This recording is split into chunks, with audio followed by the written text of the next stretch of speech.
Hello student, आप सभी का स्वागत है आपके अपने यूट्यूब चैनल मैथ प्लांटेशन में। पिछले हम एक्सरसाइज में हमने देखा था कि कैसे हम area of rectangle, area of square निकालेंगे, कैसे perimeter of square and perimeter of rectangle निकालेंगे। साथ ही हमने क्लास 7 के 11.1 एक्सरसाइज का एक एक सॉल्यूशन भी देखा था। बच्चों, अगर आपने हमारे चैनल को सब्सक्राइब नहीं किया है तो आप सब्सक्राइब कर लें और साथ ही बेल आइकन को प्रेस कर दें ताकि सारे नोटिफिकेशन आपको मिलते रहें। तो आइए जानते हैं कुछ और नए क्लोज फिगर्स के बारे में एंड उसके एरिया और पेरीमीटर के बारे में। यहाँ देखिए लिखा हुआ है आपका टॉपिक जो है वो triangle as part of rectangle, यानी कि ट्रायंगल्स जो है वो एक रेक्टेंगल का ही पार्ट होता है। ये हम इसमें समझेंगे। साथ ही आप area of right angle triangle का formula 1/2 into L into B जो होता है उसको भी जानेंगे कि वो कैसे बना। यानी कि आपको area of right angle triangle जो देखेंगे, area of right angle triangle होता है आपको 1/2 इंटू एल इंटू बी। वो आप देखेंगे कि कैसे ये फॉर्मूला आया है। तो अब चलिए इस शेप्स के बारे में पहले देखते हैं। इसका आप नाम दे दीजिए ए बी सी डी। अब इसमें क्या देख रहे हैं आप कि ये राइट रेक्टेंगल है, इसमें एक डायगोनल AC खींचा गया है। ठीक है, अब इसके बारे में जानते हैं। अब आप एक चीज देख रहे होंगे कि कोई भी रेक्टेंगल जिसका अपोजिट साइड इक्वल होता है तो एक डायगोनल ने उसको दो पार्ट में डिवाइड कर दिया, जो कि एक ट्रायंगल का शेप है। यानी कि एक ट्रायंगल का शेप है, ये भी एक ट्रायंगल का शेप है। दो ट्रायंगल में इसको डिवाइड कर दिया गया। इसमें क्या चीज देखते हैं, इसके बारे क्या चीज है इसके बारे में हम पढ़ते हैं। कहते हैं कि take a rectangle of sides 8 centimetre and 5 centimetre. आपने एक रेक्टेंगल ले लिया जिसका साइड जो है 8 सेंटीमीटर है और 5 सेंटीमीटर है। Cut the rectangle along its diagonal to get 2 triangles. अब डायगोनल से इसको क्या किया आपने, कट कर दिया, डिवाइड कर दिया, जिससे आपको 2 ट्रायंगल मिल गए। कहता है कि यहाँ पर मिसस्पेल्ड है, एक्चुअली सपोज होना चाहिए था, सपोज लिख दिया गया है। चलिए कोई बात नहीं, ये आपको इग्नोर कीजिए इसको। Suppose 1 triangle on the other. आप अब ऐसे सोचिए कि कह रहा है कि सपोज की मतलब इस ट्रायंगल के ऊपर दूसरा ट्रायंगल आपको स्थिर है। तो suppose 1 triangle on the other, are they exactly the same in size. क्या ये एग्जैक्टली सेम साइज में है, इसको हमें जानना पड़ेगा कि सेम साइज में है कि नहीं। वो कैसे देखेंगे, तो ये देखिए आपका ये साइड कितना है 8 सेंटीमीटर और ये साइड कितना है 8 सेंटीमीटर। क्यों ऐसा हुआ, क्योंकि आपको रेक्टेंगल का अपोजिट साइड इक्वल होता है। फिर ये साइड आपका इस ट्रायंगल का 5 सेंटीमीटर, तो इस ट्रायंगल का ये साइड 5 सेंटीमीटर। तो आपको क्योंकि रेक्टेंगल का भी अपोजिट साइड जो है सो इक्वल होता है। फिर क्या है कि इसके बीच का डायगोनल वो तो कॉमन ही है, तो उसका साइज तो सेम ही होगा। तो यानी कि क्या देख रहे हैं कि ये इसके और ये बीच वाला कॉमन, ये यानी कि कॉन्ग्रुएंट फिगर बना रहा है आपको। कॉन्ग्रुएंट का मतलब क्या होता है कि उसके सारे साइड्स एंगल्स सारे इक्वल होंगे तो कॉन्ग्रुएंट फिगर कहलाएगा। तो आपसे अगर एक क्वेश्चन पूछ दिया जाएगा are they exactly the same in size, तो आपका जवाब होगा यस।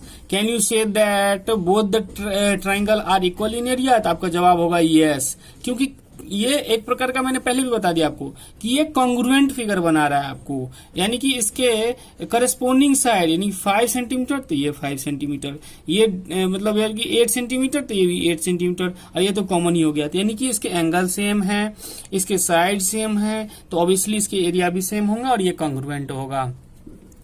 मतलब are they triangle congruent also, तो भी आपका जवाब होगा yes. What is the area of each of the triangles? अब आपका क्या हो गया कि एरिया निकालने के लिए बोल रहा है कि इस ट्रायंगल का एरिया क्या होगा। तो अब आप देखेंगे कि एरिया क्या होगा। वैसे मैं आपको नॉर्मली आपको बता दूं क्या होता था जब आप रेक्टेंगल का एरिया निकालते थे तो आप क्या करते थे, लेंथ को ब्रेथ से मल्टीप्लाई करते थे, L इंटू बी होता था। अब क्या है कि इसको 2 इक्वल पार्ट में डिवाइड कर दिया गया है थ्रू अ डायगोनल AC। तो क्या हो गया, इसके एरिया आधा हो गया, यानी कि L इंटू बी जो होगा उसको 2 से डिवाइड कर दीजिए तो इसका एक ट्रायंगल का एरिया निकलेगा। जस्ट देखते हैं क्या दिया हुआ आपके बुक में। आगे लिखा हुआ है कि you will find that sum of the area of 2 triangle is the same of the area of the rectangle. मतलब इस दोनों ट्रायंगल का जो एरिया होगा उसको जोड़ने पर इस रेक्टेंगल का एरिया निकलेगा। Both the triangle are equally in area. Obviously दोनों का इक्वल एरिया में होगा क्योंकि ये कॉन्ग्रुएंट है और इसके करस्पॉन्डिंग साइड इक्वल है, करस्पॉन्डिंग एंगल इसके इक्वल है। तो एक फार्मूला निकल के सामने आ गया, the area of each triangle equal to 1/2 into area of the rectangle, मतलब इस रेक्टेंगल का आधा 1/2 से डिवाइड कर दिया एरिया ऑफ द रेक्टेंगल, और इसको मल्टीप्लाई कर दिया 1/2 से, क्योंकि अब इस रेक्टेंगल का आधा जो है एरिया एक ट्राइंगल का निकलेगा। मैंने आपको पहले भी बताया था कि area of right angle triangle जो होता है वो 1/2 इंटू एल इंटू बी होता है। जो कैसे मतलब बना ये फॉर्मूला, उसको इस तरीके से आप समझा सकते हैं। तो ये क्या हो गया कि 1/2 इंटू में L into B, L into B किसका होता था फॉर्मूला, एरिया ऑफ रेक्टेंगल का, और उसको अगर 2 से डिवाइड कर दिया तो किसका निकल के आ गया सामने formula, area of right angle triangle का। एक्चुअली राइट एंगल क्यों कह रहे हैं, मैं बार बार क्यों कह रहा हूं इसमें राइट एंगल, क्योंकि ये आपको जो है रेक्टेंगल का ईच साइड 90 डिग्री का होता है, और अगर किसी भी ट्रायंगल में कोई भी एक साइड 90 डिग्री का हो जाए तो वो राइट एंगल ट्रायंगल कहलाता है। तो इसलिए मैं इसका राइट एंगल ट्रायंगल यूज कर रहा हूं नाम, जो कि आपको बुक में सीधे the area of each triangle लिखा हुआ है, लेकिन यहाँ पर राइट एंगल ट्रायंगल बना रहा है इसलिए मैं आपको बार बार राइट एंगल ट्रायंगल का नाम ले रहा हूं। तो 1/2 इंटू में एल इंटू बी, तो आपको एल कितना है इसका 8 सेंटीमीटर और बी कितना है इसका 5 सेंटीमीटर। तो 8 5 या 40 और 1/2 हो गया इंटू, तो 40/2 इक्वल टू 20 सेंटीमीटर स्क्वायर क्या हो गया इसका, एक ट्रायंगल का एरिया हो गया। अब आपको कहता है आगे कि take a square of side 5 centimetre and divide it into 4 triangle as on figure 11.8। मतलब कोई एक स्क्वायर ले लीजिए, ठीक है, ये स्क्वायर ले लीजिए, और इसमें क्या है कि इसके साइड का जो है ना आपको मतलब ये मेजरमेंट दे रखा है, डायमेंशन दे रखा है 5 सेंटीमीटर। फिर आपको कहता है कि इसको आप 4 ट्राइंगल्स में डिवाइड कर दीजिए, मतलब आपको जो जैसे फिगर में बताया गया वो उस हिसाब से, यानी कि 2 डायगोनल आपको खींच दीजिए। तो आपको पता होना चाहिए कि एक स्क्वायर का जो डायगोनल होता है वो दोनों डायगोनल स्क्वायर के इक्वल होते हैं, साथ ही एक दूसरे को बाइसेक्ट करता है। मतलब क्या कि बी एक दूसरे को बीचों बीच काटता है, यानी कि आपको अगर इसका नाम ए बी सी डी और यहाँ पर ई दे दिया जाए तो बीई और डीई इक्वल होगा, साथ ही एई और ईसी इक्वल होगा। मेरे कहने का मतलब ये है। आगे कहता है are the 4 triangles equal in area.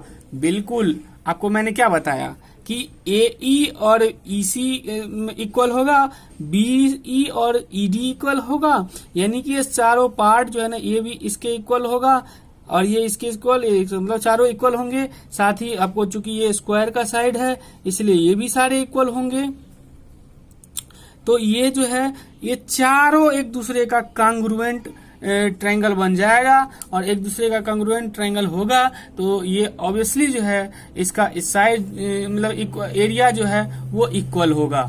पूछता है कि are they congruent to each other, तो ऑब्वियसली ये कांग्रुएंट होगा क्योंकि इसके साइड उसके करस्पॉन्डिंग एंगल सारे इक्वल हैं, इसलिए कांग्रुएंट होगा। और यदि कांग्रुएंट होगा तो इसके सारे एरिया भी सेम होंगे। तो अब बात आती है कि what is the area of each triangle, मतलब ये जब ट्रायंगल कांग्रुएंट है तो उसके एरिया क्या होंगे। तो आपको स्क्वायर को 4 इक्वल ट्रायंगल में डिवाइड किया गया है, तो यानी कि जो भी एक ट्रायंगल का एरिया होगा वो वही होगा जो उस स्क्वायर के एरिया में 4 से डिवाइड करके आएगा।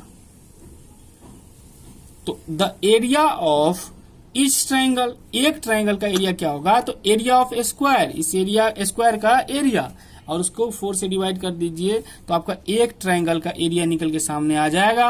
एक साइड आपको क्वेश्चन में दे रखा है कि 5 सेंटीमीटर, इसीलिए एरिया ऑफ स्क्वायर होता है साइड इंटू साइड या साइड स्क्वायर कह लें, तो साइड स्क्वायर इसको मल्टीप्लाई कर दीजिए 1/4 से, यानी 4 से डिवाइड कर दीजिए, आपको एक ट्रायंगल का एरिया निकल के आपके सामने आ जाएगा।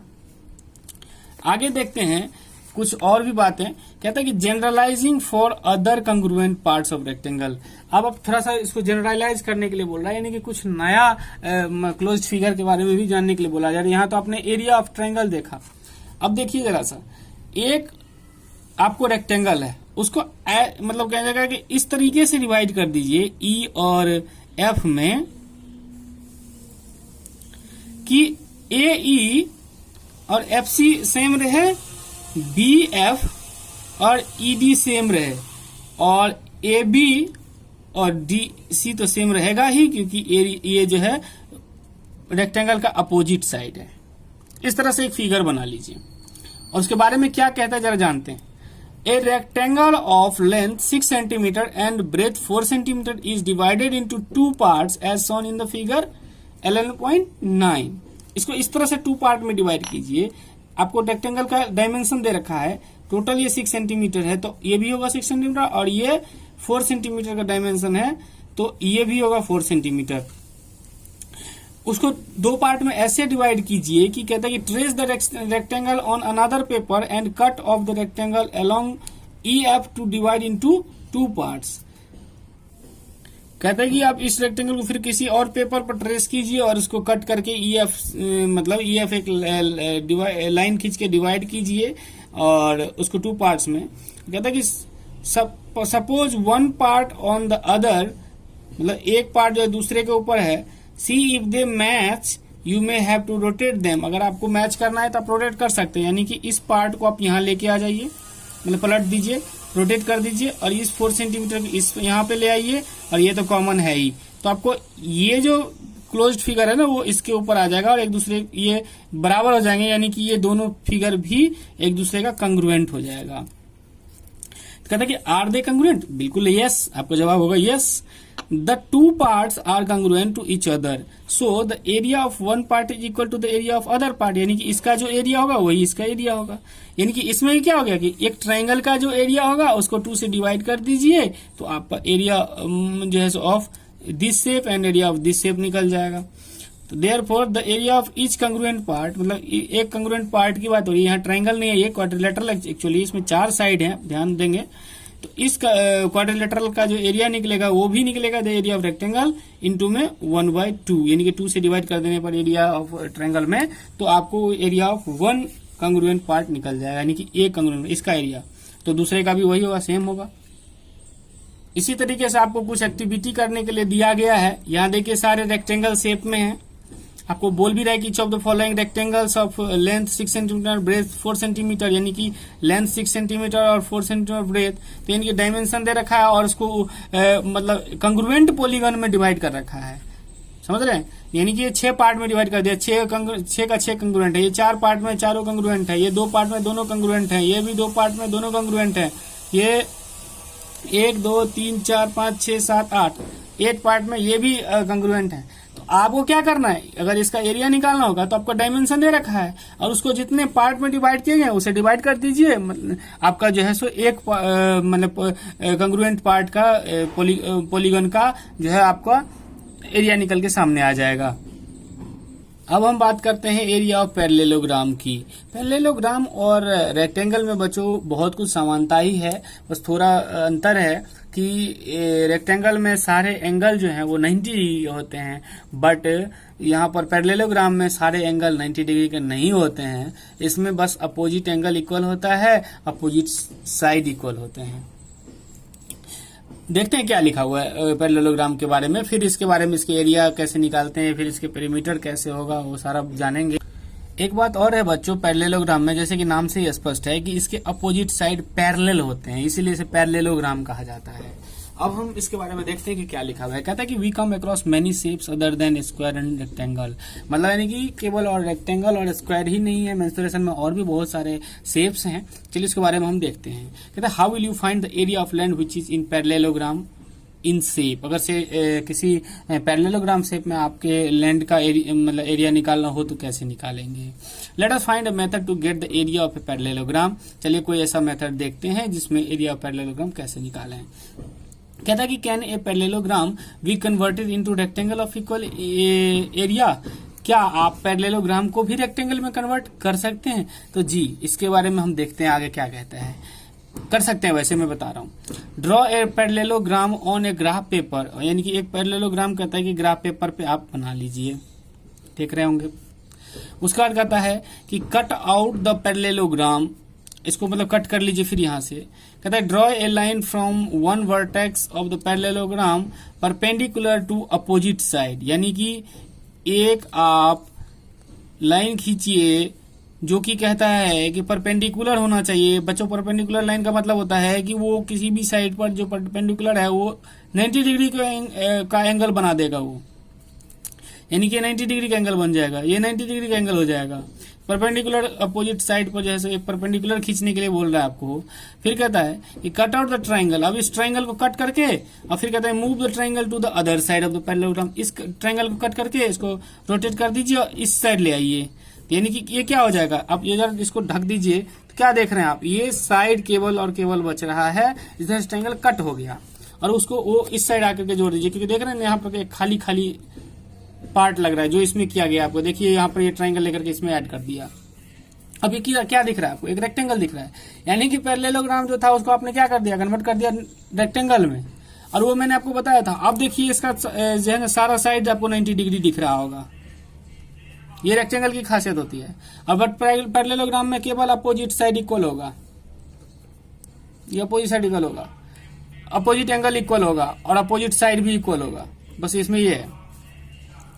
अब आगे कहता है कि what shape do you get a rectangle. अब इससे क्या मिलेगा आपको, एक पैरेललोग्राम से आपने क्या किया, एक रेक्टेंगल डेवलप कर लिया। Is the area of the parallelogram equal to the area of rectangle formed, क्या अब इसका एरिया इसके एरिया के बराबर होगा? बिल्कुल होगा बच्चों। क्यों? क्योंकि आपने इसी का रेक्टेंगुलर पार्ट काट के नहीं इसमें जोड़ा है, कोई नया शेप थोड़ी लाया है या कोई नया शेप कट कर थोड़ी किया है। आप इस साइड से इस पार्ट को हटा के इस साइड आपने एड ऑन किया है, तो उससे क्या फर्क पड़ने वाला है, एरिया तो आपको वही रहा, साइज तो उस इमेज का वही रहा, बस आपने इधर से कट के इधर ऐड किया। इसीलिए एरिया ऑफ पैरेललोग्राम जो है वो एरिया ऑफ रेक्टेंगल के बराबर होगा जो ये ऊपर फॉर्म्ड हुआ है। अब आपसे कहता है कि what are the length and the breadth of the rectangle. Length and breadth of rectangle तो जानते हैं आप, जैसे ये आपको लेंथ हुआ, ये ब्रेथ हुआ रेक्टेंगल का, तो इसी तरह से पैरेललोग्राम का भी होगा कुछ लेंथ और ब्रेथ। अगर we find that the length of the rectangle form is equal to the base of the parallelogram, यानी कि ये लेंथ जो है ना यही तो इसका बेस है पैरेललोग्राम का, and the breadth of the rectangle is equal to the height of the parallelogram, और इसका जो बेस होगा ना, ब्रेथ होगा ना रेक्टेंगल का, यानी कि ये इसका हाइट हो जाएगा पैरेललोग्राम का। यानी इस फिगर में आप ज्यादा समझ में आ जाएगा आपको। इस पार्ट से हमने ट्राइंगल को इस पार्ट में ला कर जोड़ दिया, यहाँ से कट किया और यहाँ ऐड कर दिया, तो ये जो बेस था ना बच्चों, ये आपका क्या हो गया, लेंथ हो गया। बट ये जो है ना हाइट, ये इसका विड्थ हो गया, यानी कि पैरेललोग्राम का। तो अब आगे क्या होता है कि एरिया ऑफ पैरेललोग्राम क्या कहेंगे आप, एरिया ऑफ रेक्टेंगल, क्योंकि area of rectangle is equal to area of parallelogram. इसीलिए बच्चों इसका भी फॉर्मूला आप लेंथ इनटू ब्रेथ लिख सकते हैं, बट ऐसा होता नहीं है कि इसका नाम चेंज हो जाता है।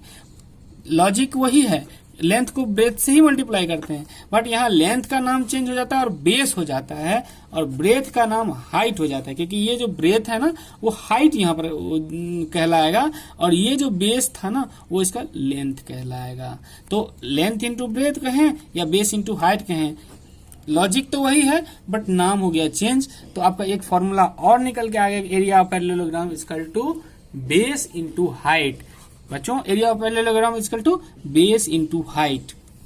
रेक्टेंगल का एरिया इक्वल टू क्या हो जाएगा, लेंथ इंटू ब्रेथ। वहीं पैरेललोग्राम का एरिया इक्वल टू क्या हो जाएगा, बेस इंटू हाइट। आपने देखा कि राइट एंगल ट्राइंगल का एरिया कैसे निकालेंगे, उसके लिए फॉर्मूला निकल के आ गया था रेक्टेंगल से 1/2 इंटू लेंथ इंटू ब्रेथ। चलिए आप नेक्स्ट पेज पे चलते हैं। नेक्स्ट में देखते हैं कि ये आपका एक पैरेललोग्राम है, तो अगर इसको हमने बेस माना और यहां से हाइट लिया, क्या हम दूसरे इसको बेस मान के इसको हाइट ले सकते हैं? बिल्कुल ले सकते हैं आप, जो आपको इस फिगर में दिखाया गया है।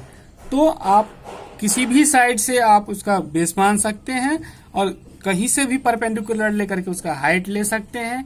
इसमें कोई मतलब बंधक नहीं है, आप कुछ भी कर सकते हैं, लेकिन लॉजिकली होना चाहिए। अब नेक्स्ट देखते हैं कि आपको एक ग्राफ पेपर पर कुछ पैरेललोग्राम के फिगर्स दे रखे हैं और उसका एरिया फाइंड करने के लिए बोल रहा है।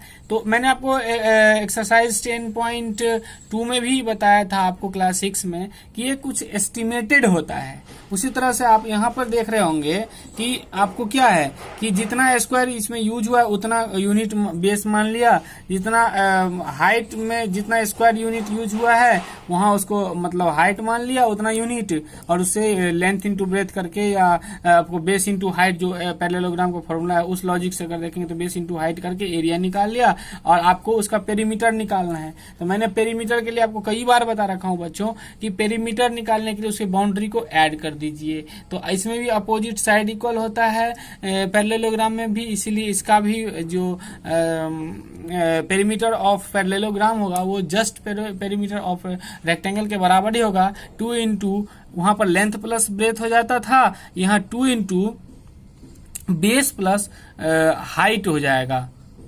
तो इसी तरीके से पेरीमीटर ऑफ पैरेललोग्राम जो होगा वो आपको 2 इंटू जो बेस होता है वो लेंथ हो गया इसका, तो बेस और प्लस आपको जो है इसका विड्थ जो है वो आपको प्लस में विड्थ डालेंगे तो 2 इंटू एल प्लस डब्ल्यू कह सकते हैं, 2 इंटू लेंथ इंटू में विड्थ।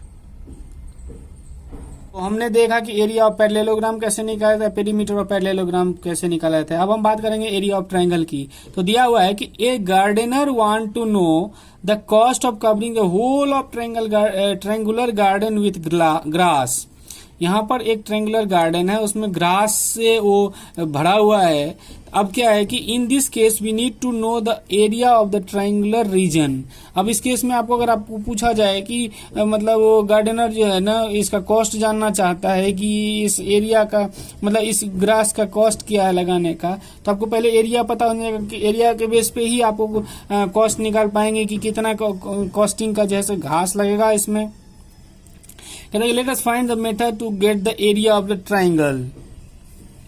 जो हम पढ़ते हैं और आप भी साथ साथ पढ़ेंगे ताकि आपको एक्स्ट्रा नॉलेज हो जाएगा। वैसे मैं जो भी लाइन पढ़ता हूँ उसका मतलब बताता हूँ, उसका यूज बताता हूँ, जिससे आपके दिमाग में किसी तरह का कोई कंफ्यूजन नहीं रह जाएगा और सारे कंसेप्ट आपको क्लियर हो जाएंगे। तो चलिए देखते हैं क्या लिखा हुआ है। लिखा हुआ है कि draw a scalene triangle on the piece of paper. अब यहाँ पर एक स्केलन ट्रायंगल। अब ये स्केलन ट्रायंगल क्या होता है? तो एंगल बच्चों साइड्स के अकॉर्डिंग 3 टाइप्स के होते हैं, इक्विलेटरल ट्रायंगल, आइसोसेल्स ट्रायंगल और स्केलन ट्रायंगल। थोड़ा सा समरी में बता दूं, इक्विलेटरल ट्रायंगल में सारे साइड्स इक्वल होते हैं, आइसोसेल्स में कोई 2 साइड इक्वल होता है और स्केलन में कोई भी साइड आपस में बराबर नहीं होते हैं। तो एक ये स्केलन ट्रायंगल ले लिया। कहते हैं कि कट आउट द ट्रायंगल, उस ट्रायंगल को कट कर लीजिए।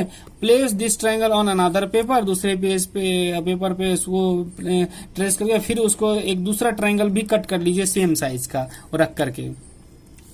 कहता है कि so now you have 2 scalene triangle. कहता है कि so now you have 2 scalene triangle of the same size are both the triangle congruent.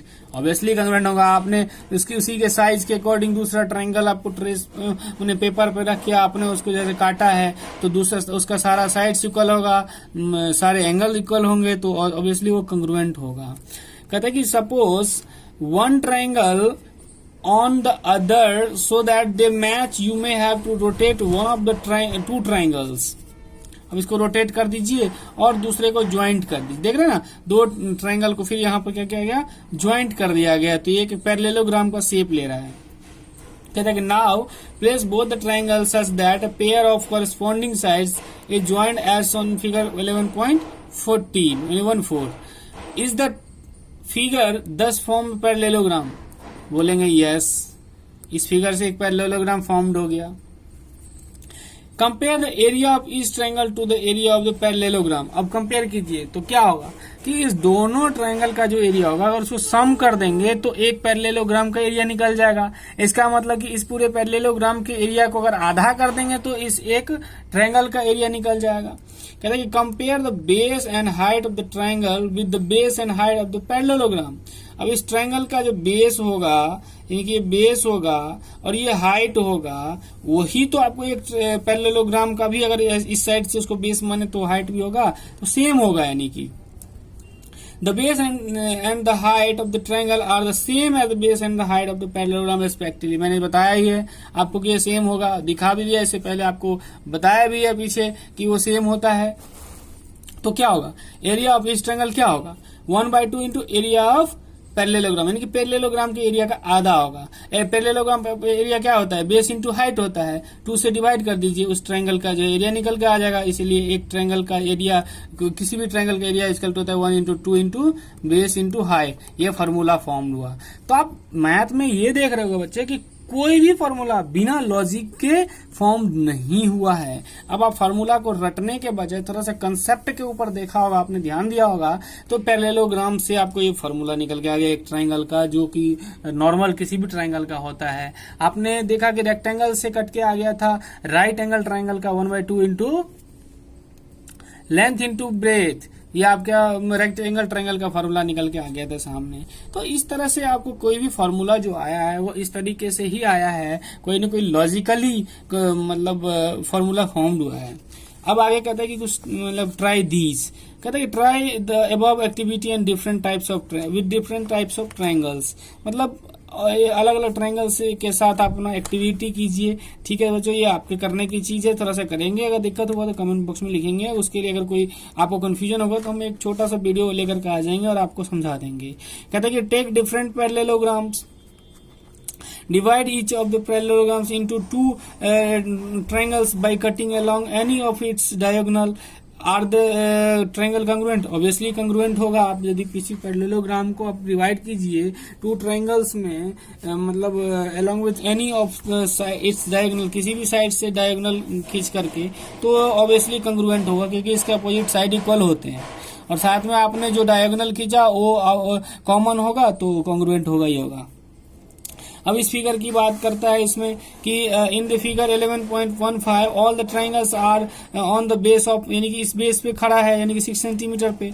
What can you say about the height of the each of the triangle corresponding to the A B. इसके सारे का height बच्चों same होगा, क्योंकि आप इस triangle की बात कर लो, इस ट्रायंगल वाले सारे देख रहे हो आपको कि एक पैरेलल में है, यानी कि इसके हाइट भी जो है ना सारे के सेम है। Are the triangles congruent also, तो आपको जवाब होगा नो। क्यों? क्योंकि आपको कंग्रुएंट होने के लिए करस्पॉन्डिंग साइड और करस्पॉन्डिंग एंगल भी इक्वल होना चाहिए, जो इसमें नहीं है। ठीक है, बट हाइट सेम है केवल और बेस सेम। तो इससे क्या समझ में आ रहा है बच्चों, कहता है कि we conclude that all the congruent triangle are equal in area, माने सारे कंग्रुएंट जो ट्रायंगल होंगे या कोई भी कंग्रुएंट शेप जो होगा वो इक्वल इन एरिया होगा, but the triangle equal in area need not to be congruent. Area equal है क्यों? क्योंकि बेस सेम है, हाइट सेम है, इसीलिए एरिया सेम हो गया। बट ये कॉन्ग्रुएंट होगा ऐसा जरूरी नहीं है। तो अगर एरिया सेम होने से कॉन्ग्रुएंट होना जरूरी नहीं है, लेकिन यदि कॉन्ग्रुएंट है तो एरिया जरूर ही सेम होगा। तो इससे क्या समझ में आ रहा है बच्चों, कहता है कि we conclude that all the congruent triangle are equal in area, माने सारे कंग्रुएंट जो ट्रायंगल होंगे या कोई भी कंग्रुएंट शेप जो होगा वो इक्वल इन एरिया होगा, but the triangle equal in area need not to be congruent. Area equal है क्यों? क्योंकि बेस सेम है, हाइट सेम है, इसीलिए एरिया सेम हो गया। बट ये कॉन्ग्रुएंट होगा ऐसा जरूरी नहीं है। तो अगर एरिया सेम होने से कॉन्ग्रुएंट होना जरूरी नहीं है, लेकिन यदि कॉन्ग्रुएंट है तो एरिया जरूर ही सेम होगा। आगे कुछ एग्जांपल्स दिए गए हैं, उसको हम सॉल्व करेंगे। इसके बाद इस वीडियो को क्लोज करेंगे और नेक्स्ट वीडियो जो हमारा आएगा वो 11.2 एक्सरसाइज के सॉल्यूशंस के ऊपर होगा। तो चलिए आइए देखते हैं कुछ एग्जांपल्स पैरेललोग्राम से संबंधित। एग्जाम्पल नंबर 6 देखते हैं। कहते हैं कि one of the side and corresponding height of a parallelogram are 4 centimetre and 3 centimetre respectively. आपको हाइट भी बता रखा है और ये बेस भी यानी कि लेंथ भी बता रखा है। और कहता है कि find it the area of the parallelogram, इसका एरिया फाइंड करना है। तो एरिया के लिए आपको क्या पता है कि एरिया ऑफ पैरेललोग्राम क्या होता है? Base into height. तो given that length of base equal to 4 centimetre and height 3 centimetre, area of parallelogram B into H, 4 into 3 12 centimetre square. Next question कहता है कि find the height x if the area of the parallelogram is 24 centimeter and the base is 4 centimeter। आपको पीछे हमने इस तरह के question solve भी करवाए हुए हैं जिसमें रेक्टेंगल में एरिया दे रखा होता है और आपको एक या तो लेंथ दे दिया या ब्रेथ दे दिया और कोई एक दे करके दूसरा मांग लेता है आपसे। तो इसमें भी वही किया है, आपको एरिया दे रखा है, बेस पता है, आपको हाइट निकालना है। तो area of parallelogram equal to base into height होता है। बेस इंटू हाइट में इक्वल में 24 कर दीजिए, जो कि इसमें किया भी हुआ है, और उससे आपको एक्स की वैल्यू निकल जाएगा, जो आपका इसका हाइट निकल जाएगा। इसलिए the height of the parallelogram is 6 centimetre हो जाएगा। इस फिगर से समझ में आ रहा है आपको, अगर देखना चाहें तो। ठीक है, अब एग्जाम्पल नंबर 8 की बात करते हैं कि the two sides of the parallelogram ABCD are 6 centimetre and 4 centimetre. यानी कि पैरेललोग्राम का साइड बता दिया आपको। The height corresponding to the base CD is 3 centimetre. Find the area of the parallelogram the height corresponding to the base AD। अब क्या समझ में आ रहा है आपको कि एरिया पैरेललोग्राम तो आप आसानी से निकाल सकते हैं, क्योंकि आपको बेस बता दिया है और हाइट बता दिया है, तो आराम से आप निकाल सकते हैं। तो area of parallelogram B into H। ठीक है, इस फिगर में आपको बेस इंटू हाइट साफ पता चल रहा होगा अगर देखें तो, क्योंकि बोल रहा है कि the height corresponding to the base CD का, तो आपको बेस और हाइट दे रखा है। तो area of parallelogram B into H, तो B कितना हो गया आपका 6 सेंटीमीटर, इंटू में हाइट कितना हो गया 3 सेंटीमीटर, तो 18 सेंटीमीटर आपका 18 सेंटीमीटर आपका क्या हो गया एरिया ऑफ पैरेललोग्राम हो गया। अब बेस कितना है आपको 4 सेंटीमीटर और हाइट कितना है आपको नहीं पता है, हाइट ही तो निकालना है, क्योंकि क्यों आपको दूसरा ए में तो आपने एरिया निकाल लिया। बी क्वेश्चन क्या करे, the height corresponding to the base AD। इस AD को बेस मानते हुए इसका हाइट आपको निकालना है। AD तो आपको पता है, यानी कि AD आपको बेस तो पता है, तो बेस कितना है आपको, बेस आपको 4 सेंटीमीटर लिख रखा है, हाइट नहीं पता है आपको, x सेंटीमीटर मान लीजिए इसको। एरिया आपको पता है, क्योंकि एरिया तो सेम होगा पैरेललोग्राम का, उसी का मैंने क्या बताया था आपको, बेस किसी भी साइड को मान सकते हैं। तो आपको इसका बेस अगर AD है, AD आपको पता है, हाइट निकालना है, एरिया तो आपको सेम ही होगा, तो एरिया आपको पता ही है। तो आपको area of parallelogram B into H, तो B आपको हो गया 4 सेंटीमीटर, H हो गया x इक्वल टू 18 सेंटीमीटर आपका एरिया, उससे आपका x निकल जाएगा। Therefore 4.5 centimetre is the corresponding height to base AD 4.5 centimetre.